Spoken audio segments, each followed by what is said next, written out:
భగవద్బంధువులందరికీ హృదయపూర్వక నమస్కారాలు. ఓం శ్రీకృష్ణ పరబ్రహ్మణే నమః. ఓం నమో భగవతే వాసుదేవాయ. ఓం శ్రీకృష్ణ పరబ్రహ్మణే నమః.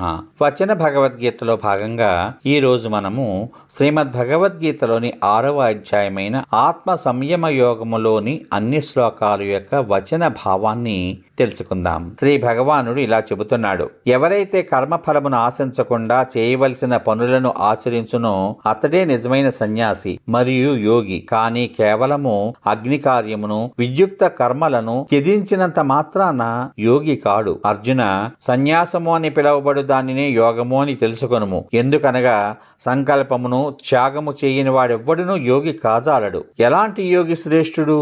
యోగ సాధకునికి కర్మ ఒక సాధనం. యోగంలో ఉత్తీర్ణుడైన వానికి సన్యాసము అనగా కర్మలు చేయకుండా ఉండడం సాధన అవుతుంది. ఇంద్రియ భోగముల యందును కర్మల యందును ఆసక్తుడుగాక సర్వ సంకల్పములను త్యజించిన త్యాగిని యోగి అని చెప్పుదురు. ప్రతి వ్యక్తియు ఈ సంసార సాగరము నుండి తమను తామే ఉద్ధరించుకొనవలెను, కానీ అధోగతి పాలు కారాదు. ఎందుకనగా లోకంలో వాస్తవముగా తమకు తామే మిత్రులు, తమకు తామే శత్రువులు. ఇంద్రియములను జయించిన జీవుడు తనకు తానే మిత్రుడు, అలా జయింపనివాడు తనకు తానే శత్రువు. ఇంద్రియములు శత్రువుల వలె ప్రవర్తించి లక్ష్య సాధనకు అవరోధములుగా నిలుస్తాయి. శీతోష్ణములు సుఖదుఖములు మాన అవమానముల యందు చెలింపక ఆత్మను స్వాధీనమునందు ఉంచుకొని పరమాత్మపై మనసు నిలిపిన వాని అంతఃకరణమునందు జ్ఞాన విజ్ఞానములు నిండి ఉండును. అతడు వికారరహితుడు. ఇంద్రియాదులను వశపరుచుకొనిన వాడు మట్టిని రాతిని బంగారమును సమానంగా చూస్తాడు. మిత్రుల యందును ఉదాసీనుల యందును మధ్యస్థుల యందును బంధువుల యందును సత్పురుషుల యందును పాపుల యందును సమభావము కలిగినవాడు మిక్కిలి శ్రేష్ఠుడు. శరీర ఇంద్రియములను స్వాధీనపరచుకొనినవాడు ఆశారహితుడు. భోగ సామాగ్రిని ప్రోగు చేయువాడు అయిన యోగి ఒంటరిగా నిర్జన ప్రదేశంలో కూర్చుని ఆత్మను నిరంతరం పరమాత్మ యందు లగ్నము చేయవలేను.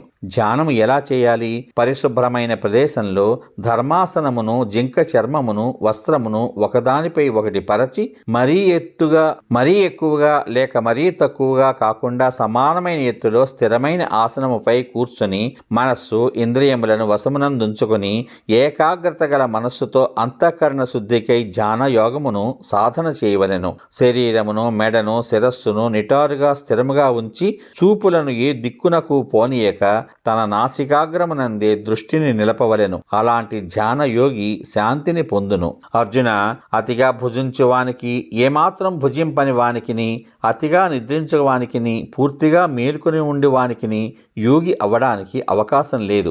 ఆహార విహారాదుల యందును కర్మ ఆచరణముల యందును జాగృత స్వప్నాదుల యందును యథాయోగ్యముగా ప్రవర్తించు వానికి దుఃఖము నాశనమై ధ్యానము సిద్ధించును. చిత్తమును పూర్తిగా వశమునందుంచుకొని ఎల్లప్పుడూ పరమాత్మ యందే స్థిరముగా నిలిపినప్పుడు సర్వ భోగముల యందును స్పృహ రహితుడు అవుతాడు. అప్పుడు ఆ పురుషుడు యోగయుక్తుడు అనబడతాడు. గాలి లేని చోట నిశ్చలంగా ఉండే దీపం వలె పరమాత్మపై ధ్యానము నిలిపిన మనస్సు నిశ్చలంగా ఉంటుంది. యోగం అంటే ఏమిటి? యోగికి ఆనందం ఎప్పుడు కలుగుతుంది?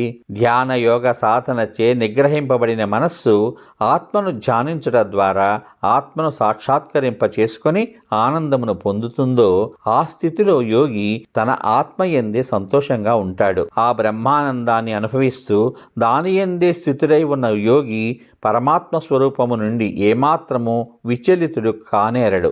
భగవత్ సాక్షాత్కారాన్ని పొందినవాడు మరే ఇతర విషయాలను దానికంటే అధికంగా తలంచడు. బ్రహ్మానంద స్థితిలో ఉన్న యోగిని ఎంతటి తీవ్రమైన దుఃఖమైనా సరే ఏమీ చేయలేదు. దుఃఖరూప సంసార బంధము నుండి విముక్తి కలిగించు ఈ స్థితిని యోగం అని అంటారు. అట్టి యోగమును పట్టుదలతోనూ విసుగులేని మనస్సుతోనూ సాధన చేయాలి. సంకల్పముల వలన కలిగిన కోరికలనన్నింటినీ త్యజించి మనస్సుతో ఇంద్రియములను నిగ్రహించి క్రమక్రమముగా సాధన చేస్తూ ఆనందాన్ని పొందాలి. ధైర్యంతో బుద్ధిబలంతో మనస్సును ఆత్మయందు నిలిపి మరి ఏ ఇతర విషయమును ఏమాత్రము స్మరించరాదు. నిలకడలేని చంచలమైన మనస్సు ఏ విషయాలపై పరిభ్రమిస్తుందో వాటి నుండి మనస్సును మరల్చి దానిని పరమాత్మ యందే స్థిరంగా నిల్పవలెను. ఎలాగంటే ప్రశాంతమైన మనస్సు కలవాడును పాపరహితుడును ప్రాపంచిక కార్యముల యందు ఆసక్తి తొలగినవాడును, పరమాత్మ యందు ఏకీభావమును పొందినవాడును, పాపరహితుడైన యోగి నిరంతరము ఆత్మను పరమాత్మ యందే లగ్నమునర్చి అపరిమితమైన ఆనందాన్ని పొందుతాడు. స్థిరమైన యోగి తన ఆత్మను సర్వ ప్రాణుల యందు, ప్రాణులన్నింటినీ తన ఆత్మయందు చూస్తాడు. అన్నింటినీ సమభావంతో స్వీకరిస్తాడు.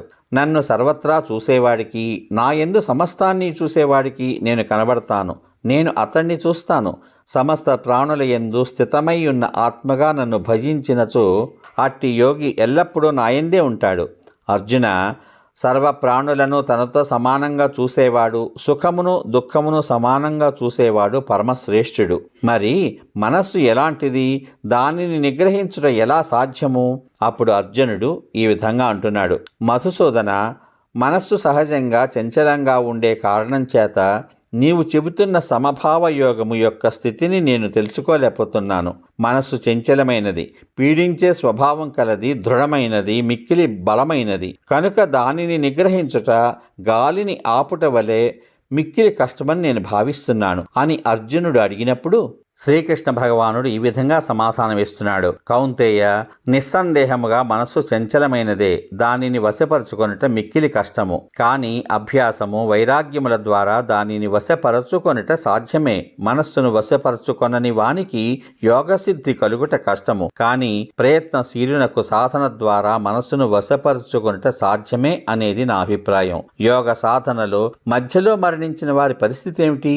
మరలా అర్జునుడు ఈ విధంగా ప్రశ్నిస్తున్నాడు: ఓ శ్రీకృష్ణ, శ్రద్ధగా యోగ సాధన చేస్తూ మనస్సును వశపరచుకొనని కారణం చేత అవసాన దశలో మనస్సు చెలించి ఆత్మ సాక్షాత్కారం పొందకయే మరణించిన ఆ సాధకుని గతి ఏమవుతుంది? అతడు భగవత్ప్రాప్తి మార్గం నుండి జారినవాడై, ఆశ్రయరహితుడై, ఉభయ భ్రష్టుడై, చిన్నాభిన్నమైన మేఘం వలె అధోగతి పాలు కాడు కదా.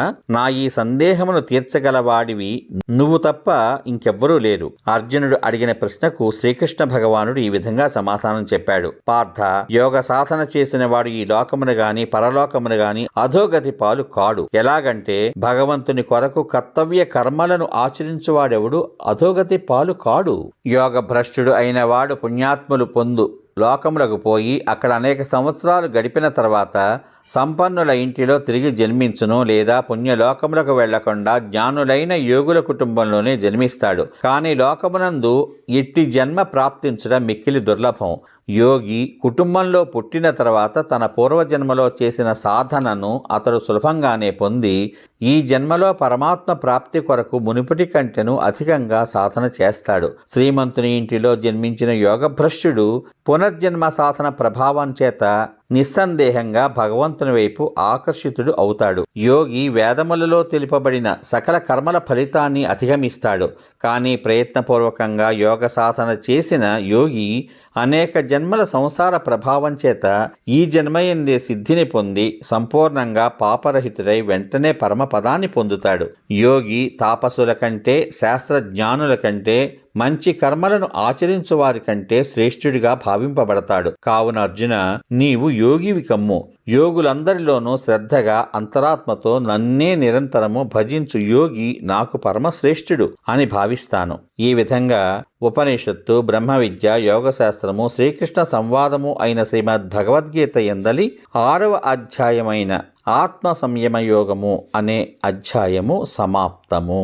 ఇంతవరకు వచన భగవద్గీత కార్యక్రమంలో భాగంగా శ్రీమద్ భగవద్గీతలోని 6వ అధ్యాయమైన ఆత్మ సంయమ యోగము అనేది అధ్యాయంలోని శ్లోకాలన్నిటి యొక్క వచన భావాన్ని విన్నాం. రేపటి భాగంలో వచనంలో భగవద్గీత కార్యక్రమంలో భాగంగా శ్రీమద్ భగవద్గీతలోని 7వ అధ్యాయమైన విజ్ఞాన యోగములోని అన్ని శ్లోకముల యొక్క వచన భావాన్ని విందాం. ఓం నమో భగవతే వాసుదేవాయ. ఓం శ్రీకృష్ణ పరబ్రహ్మణే నమః. ఓం నమో భగవతే వాసుదేవాయ. సర్వే జనా సుఖినో భవంతు. శుభమస్తు. స్వస్తి.